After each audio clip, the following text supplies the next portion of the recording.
जय जगन्नाथ। तो दुकान अच्छी केमती लगुच आप देख मिक्सचर अच्छी मो पाखे एटा जानती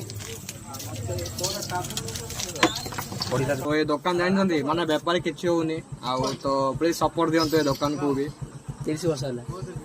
बर्तमान दुकान माने स्टार्ट हेबार बर्तमान एबे 30 माने वर्ष हो गलानी आउ किछि माने बेपार होनी काहे बोले गारे गोटे 10-20 दुकान तो आउ देखो से भाई कोन कहउछन्ती कोन भाई बेपार होनी आगे सेमती बेपार हबार एबु एबु टिके बेपार होनी काहे बोले एबे 7-8 दुकान लानी साई रे गारे सेति भाई टिके लो ही आइछ तो दुकान आडी आउ तो से कहउछन्ती माने गां रे बर्तमान 8-9 दुकान अछि आउ बर्तमान दुकान एते माने हेबा जंगु माने दुकान टिके बेपार होनी आउ तो साथी भाई रिक्वेस्ट करी कहते जे आपण माने प्लीज सपोर्ट दियंतु दुकान भी आउ आसंतु किनंतु सामान बहुत अछि ओके जय जगन्नाथ।